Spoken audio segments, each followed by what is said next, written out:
Greetings, Earthlings! Today we're reviewing a super-cardioid handheld dynamic microphone.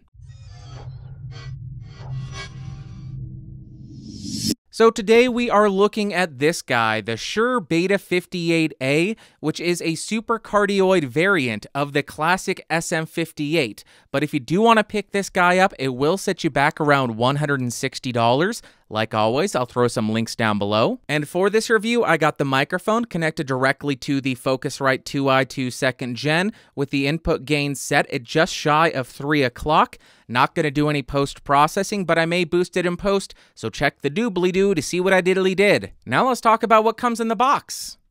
First up, you do get a zippered carrying pouch. You will obviously get the microphone. You get a microphone clip as well as a 5/8 to 3/8 inch microphone stand adapter. You get some documentation, and aw geez, you get a darn sticker! Now, as far as the build quality, there are very few companies out there that can do it better than Shure. This thing feels like even if you abuse it, it will still be around in 20 years. It has an all-metal body as well as a very firm metal mesh grill that has no give to it. It feels really nice in the hand and has a good amount of weight to it. As you go around the microphone, there's nothing on it. It is a very bare-bones microphone, but on the bottom, you will find the XLR port. As far as the specs, this thing does have a super-cardioid polar pattern, a frequency response of 50 Hz to 16 kHz, a sensitivity of around -51 decibels, and an impedance of 150 ohms. Now I'm spinning around the Beta 58A to show you the off-axis rejection and coloration. I will go around to 120 degrees, which should be the deadest area of the microphone. Then I will go ahead and go around to 180 degrees. I will go around then to 240, which should be the other deadest spot of the microphone's polar pattern. And then we will rotate around to the second 90-degree angle and end at the front of the microphone. Now I'm passing the microphone back and forth between my hands to show you how it does at rejecting handling noise. And my God, there's almost nothing. That is very impressive. Now I'm typing on a keyboard with Cherry MX Blues to see how much of my voice versus how much of the keyboard it picks up. Now I'm right on top of the microphone to show you the proximity effect of this thing. 1 foot away from the microphone, 2 feet away from the microphone, and about 4 feet away from the microphone. Now let's test this thing for plosives. Please bring pizza pronto. Please bring pizza pronto. Please bring pizza pronto. Now, just for comparison's sake, right now, I am speaking into the Beta 58A with my gain just shy of 3 o'clock, and this is how it's sounding. And now I'm speaking into the Shure SM58. I bumped the gain up to just above 3 o'clock, and this is how the audio sounds.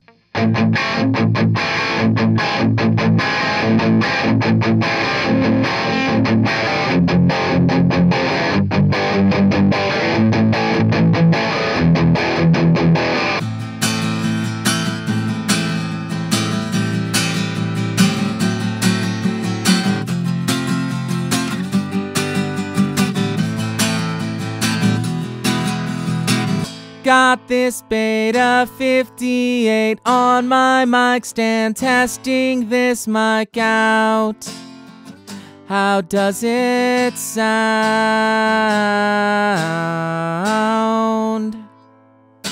So pretty much as you would expect, the Beta 58A just seems like a slightly refined version of the SM58. But first up, in terms of pros, this microphone did an insanely good job at handling noise rejection, and it also did a very good job at background noise rejection. It does have a slightly hotter output than the Shure SM58, which is always welcome, and just like the SM58, this thing is built like an absolute tank. And then in terms of cons, I really can't fault it for too much, but if I was being nitpicky, I would say it does lack a little bit in the low end due to the roll-off beginning at around 500 Hz. Then as far as my overall thoughts of this microphone, on the electric guitar and the acoustic guitar, this is just not my favorite microphone for those instruments. It's not tuned properly for that, and I don't think it's particularly flattering, but in a pinch, I do think you could get away with using this microphone. For singing, I think this microphone gives you that classic SM58 tone,